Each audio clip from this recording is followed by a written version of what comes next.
তোমাদের জিন্দগির মধ্যে তুমি তাই একটা সুন্নতরে পালন করিলিও, বেশ দেরি করিও না। আল্লাহর রসুলে প্রত্যেক গার্জেন টকলরে কইস তোমাদের একটা জিনিস বেশি দেরি করিও না। কয়েকটা কইসুন, এর মধ্যে একটা কইয়া ছেলে হোক মেয়ে হোক উপযুক্ত হওয়ার পরে আর বেশ দেরি করিও না, বিবাহ দিলাই। তে মেয়েরারে আমরা জলদি তাড়াহুড়া করি বিবাহ দিই, ছেলেরারে বিবাহ দিতে একটু সময় লাগেই না। নবীজি কইসন বেশ দেরি করিও না, তাড়াহুড়া করিয়া যত জলদি সম্ভব হয় দিলাইও। কারণ ছেলে হোক মেয়ে হোক তার একটা সময় আছে, সময়ের মধ্যে সে হয়তো বড় ধরনের গুণা লিপ্ত হয়ে যেতে পারে। যে গুণা লিপ্ত হইলে ই গুণার বুঝাইয়া বাবার উপরে পড়ব, বাবা শর্মিন্দা হইবা, ছেলেও শর্মিন্দা, গোষ্ঠীও শর্মিন্দা। এর জন্য তোমার ছেলেরে উপযুক্ত হওয়ার লাগে লাগে বিবাহ দিও, মেয়েরে বিবাহ দিও।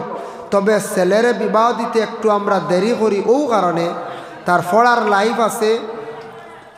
যদি খালি সমাজ কম হায়ার সেকেন্ডারি পাস করেন 18 বছর, ডিগ্রি করেন 20-21 বছর, মাস্টার ডিগ্রি করেন 24-25 বছর, অনার্স নিয়ে আর বিভিন্ন যদি বিভাগীয় যদি পড়াশোনা করেন 27-28 বছর পড়া তো যায় কি। আচ্ছা খাম নাই, মাত্র হায়ার সেকেন্ডারি 18 বছর।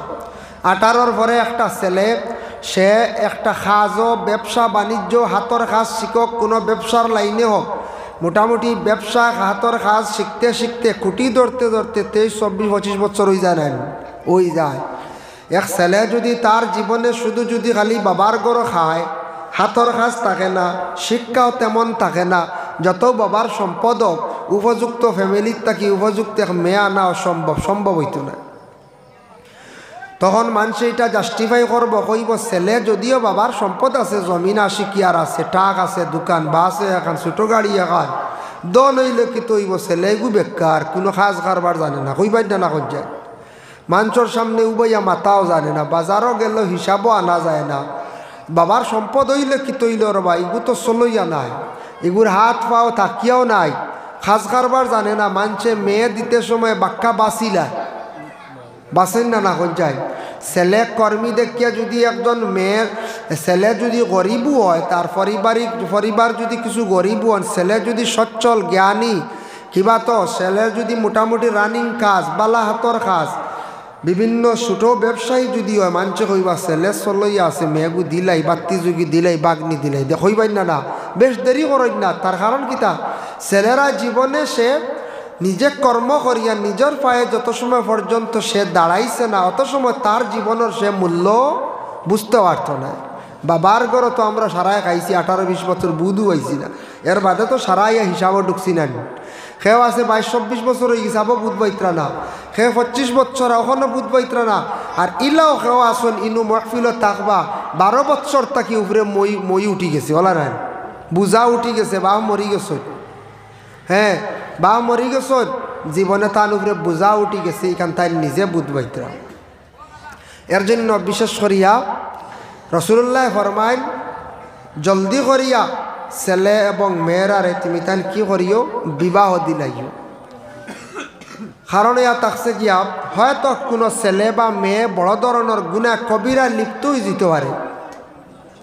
এর জন্য বিশেষ করিয়া রসুল্লাহর সাহাবিয়গুলোর মধ্যে আমরা কিতাবত দেখলাম, হাদিস শরীফ পড়িতে সময় সাহাবায়ে কেরামগলে গিয়া বলে, ইয়া রসুল্লাহ আবো তো বিবাহ করছি না, আমি বিবাহ করতাম, ইলা কোনো অস্তিত্ব নাই আমার, ইলা আমার কোনো অস্তিত্ব নাই। তে কাম করি আমরা নিজে নিজে খুশি হয়ে যাই, খুশি বুধ হয়েছিল ছাগল খুশি দিন না হয় মাঝে মধ্যে, তে আমরা খুশি হয়ে যাই। আর আমরা নফসে বাইরা টানিত না, গুনার কাজের দিকে রুজু করতো না। ইয়া রসুল্লাহ কইলা খবরদার, বিলকুল হারাম, কিয়ামতর দিন বেশ পাইতা না, শরীরের কোনো অঙ্গ যদি কমাইয়া যাও।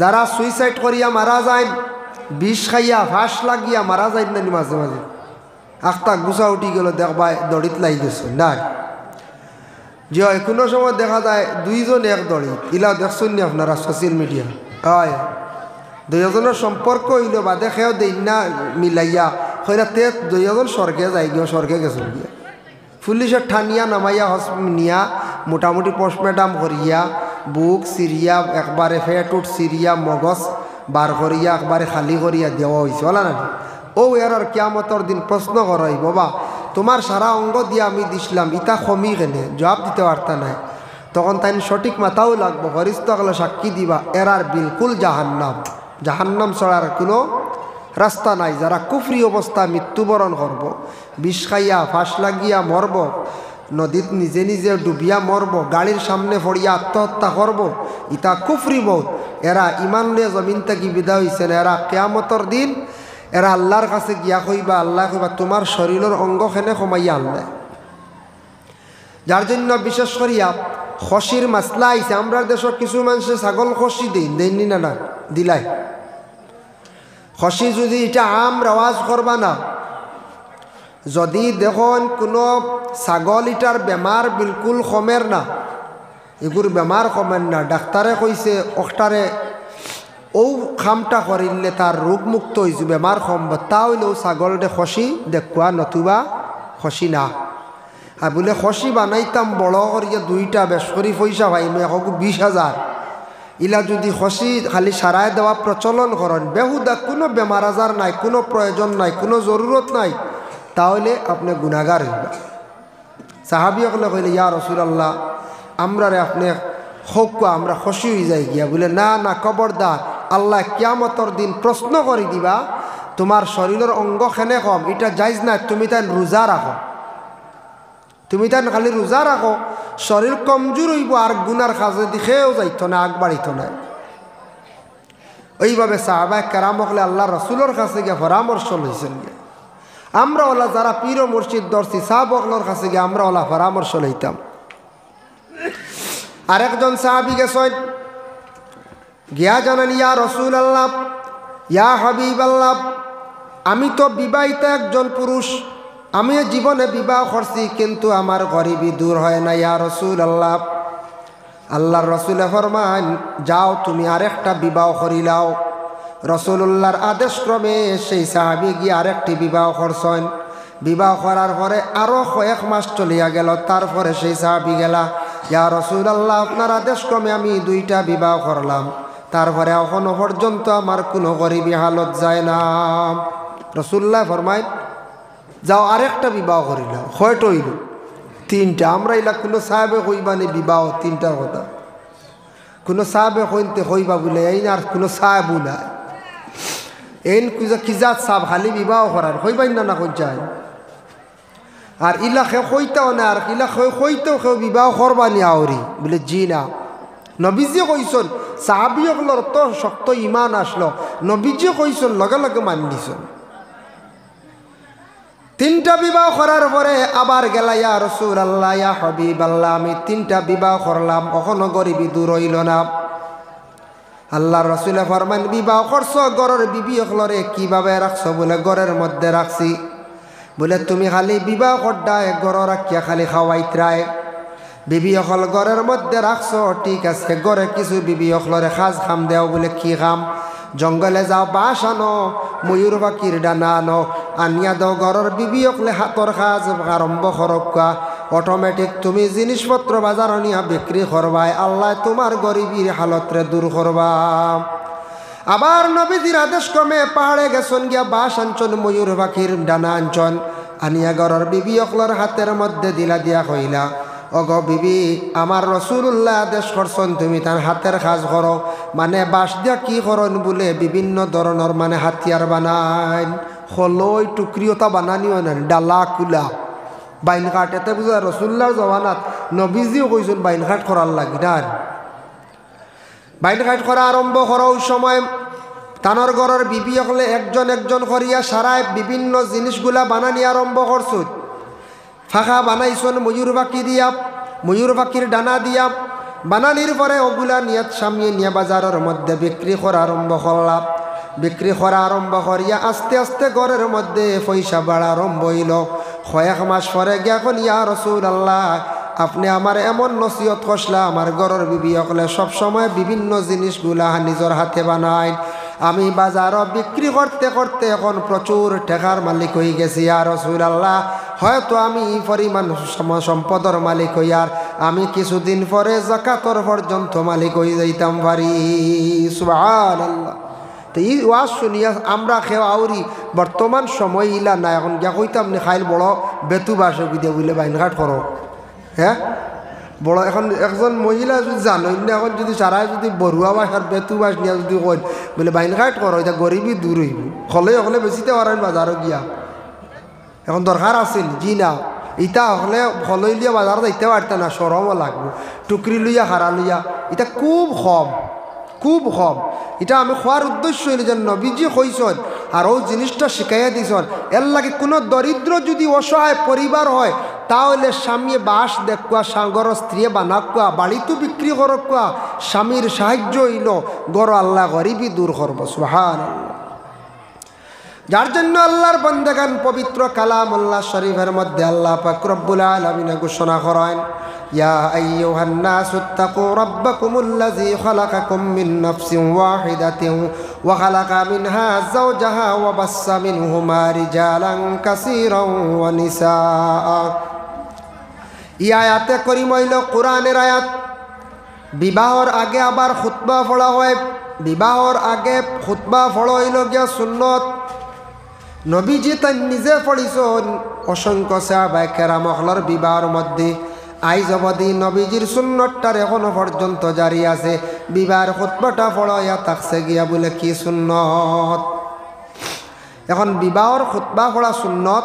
বিবাহর আগে বহুত খাম আছে না পঞ্চায়েত, বিবাহ টনকা হয়ে যায় বলে জি না, বাক্কা কয়েকদিন লাগে না নি মেয়ে দেখতে বা ছেলে দেখতে, এটা বাক্কা কয়েকদিন যায় কি না যায়, বাক্কা কয়েকদিন যায়। এখন আল্লাহর রাসূল সাল্লাল্লাহু আলাইহি ওয়াসাল্লামর কন্যা সন্তান হযরতে ফাতিমাতুজ জাহরা রাদিয়াল্লাহু তাআলা আনহারে বিবাহ দিছেন আল্লাহর রাসূলে। আরব দেশের বিভিন্ন জায়গা থেকে ফাতিমার সম্পর্কে বিবাহের পয়গাম আসলো, কিন্তু রাসূলুল্লাহ ফাতিমারে খেওরের সঙ্গে বিবাহ দিলেন না। সর্বশেষে হযরতে আলীর সঙ্গে আল্লাহর রাসূলে বিবাহ দিলাম। বিবাহ দেওয়ার কারণটা কি আল্লাহর রাসূলরে প্রশ্ন করল, ইয়া রাসূলুল্লাহ আপনি যেন আলীর সঙ্গে বিবাহ দিছেন আপনার কন্যা ফাতিমারে, অত সুন্দরী কন্যা আপনার ফাতিমা, আপনি আলী অত গরিব ছেলের সঙ্গে আপনি বিবাহ দিলাইলা, তার কারণটা কি বুঝলাম না।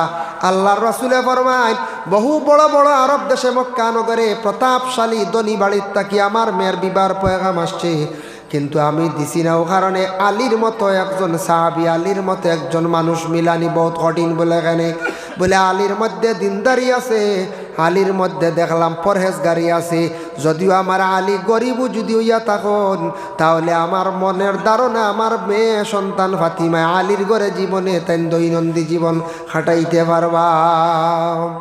কিতা দেখছেন রাসূলুল্লাহ দিনদারি, দিনদারি আছে আলীর মধ্যে, দিনর খাম আছে, ভালো ব্যবহার, আচরণ সুন্দর। হজরতে আলী পরহেজগার একজন লোক, যদিও গরিব হয়। আলীর বাড়ির যখন রাসূলুল্লাহ ফাতিমারে নিয়া যখন গেছেন, গিয়া দেখছেন ঘরের মধ্যে পাথরের দেওয়াল দিয়ে ঘর বানাল, মাত্র একটা খাট, খাটখন যেমন চকি, পাথর দিয়ে মাত্র একটা মানে খাট বানাইল, আর দ্বিতীয় কোনো আর খাট নাই। ওই ঘরে আল্লাহর রাসূলে ফাতিমারে বিবাহ দিলা। বিবাহ দেওয়ার বহুদিন পরে হঠাৎ একদিন খবর আসলো, বলে ইয়া রাসূলুল্লাহ আপনার আদরের কন্যা সন্তান ফাতিমারে আপনি বিবাহ দিছেন, আপনার ফাতিমা বড় অসুস্থ। তখন রাসূলুল্লাহ হাসান বিন আলী রাদিয়াল্লাহু তাআলা আনহু একজন সাহাবীর সঙ্গে নিয়া আল্লাহর রাসূল গেছেন ফাতিমারে দেখার তান বাড়িত গিয়া ডাক দিছেন, মা গো ফাতিমা, আমি তোমার আব্বা রাসূলুল্লাহ আসছি, ঘরের মধ্যে কি আসতাম পারি? ফাতিমা জানাইলা, আব্বা আপনি ঘরের মধ্যে তশরিফ আনুন। রাসূলুল্লাহ ঘরের মধ্যে প্রবেশ করলা, গিয়া দেখুন ফাতিমা বিছনার মধ্যে শোয়া অবস্থায়, গায়ের মধ্যে একটা চাদর জড়াইল। তখন দেখুন শরীরের কিছু অঙ্গগুলা বাইর হয়ে গেছে, একটা চাদর গায়ের মধ্যে রাসূলুল্লাহ দেখতে পাইলা। আল্লাহর রাসূলে ফাতিমার উপর তাকিয়া চাদরটা ওইভাবে টান দিছন, উপর দিক ডাকিছন, ফাও বাহির হয়ে গেছে, ফাও দিকে টান দেন, উপর দিকে আবার বাইর হয়ে যায়। এইভাবে 2-3 বার টান দিয়া দেখছেন সেই চাদরের দ্বারা ফাতিমার পূর্ণ শরীরটা দেখা যায় না। তখন রাসূলুল্লাহ বুঝছেন ফাতিমার ঘরে এই চাদর ব্যতীত আর দ্বিতীয় কোনো আর চাদর নাই। মা গো ফাতিমা, তোমার অবস্থাটা কি? বেমারর অবস্থা হোসেন বলে আব্বা আক্তা কি কিছু বালা? বলে আমার দামান আলী হয় বলে আব্বা আইস্তা কি 2 দিন আগে গেছন এক জায়গাত খাজে গিয়া খাজ পাইছেন না, ঘুরিয়ে আসছেন, আজকে আবার খাজের মধ্যে আসছেন, আসার পরে আজকে আবার ঘুরিয়া গেলা খাজে গেলাম, জানি না কোন সময় আসবা। বলে মা গো ফাতিমা, আলীর ঘরে তোমার জীবনটা কিভাবে কাটিয়া যার বড় বালা। ওই সময় ফাতিমায় জানেন, ইয়া রাসূলুল্লাহ, আব্বাজান আপনারে খাওয়ার যেন বস্তু দিতাম, আলী বাইরে গেছন কাজের মধ্যে, কোন সময় আসবা জানি না, ঘরের মধ্যে তেমন কোনো খারি নাই, সামান্য খাজুর আছে। আল্লাহর রসুলে ফাতিমারে তারপরেও জিজ্ঞাসা করছেন, আলীর ঘরে তোমার জীবনটা কিভাবে কাটের? ফাতিমা তখন উত্তর দিয়েছেন, ইয়া রাসূলুল্লাহ, খুব সুন্দর চলে। সুবহানাল্লাহ, অত কষ্ট, গড় খানি নাই, আলী খাজে গেছন, একদিন ঘুরি আইছো, আইজ আবার খাজর সন্ধানে গেছন, গড় তেমন খাওয়ার বস্তু নাই, তবু ফাতিমা স্বামীরে দুষারোপ করডা না, বাবারে নালিশ দিছেন নি, বলে আব্বা খাইতাম পাইয়ার না, হইসলেন জি না। মুকাশাফাতুল কুলুব ও কিতাব ইমাম গাজ্জালির লেখা ওখানে আনছেন, ফাতিমা দুঃখ প্রকাশ করছেন না, ফাতিমা দুঃখ প্রকাশ করছেন না, হইছেন না দুঃখ পাইয়ার, হানি পাইয়ার না।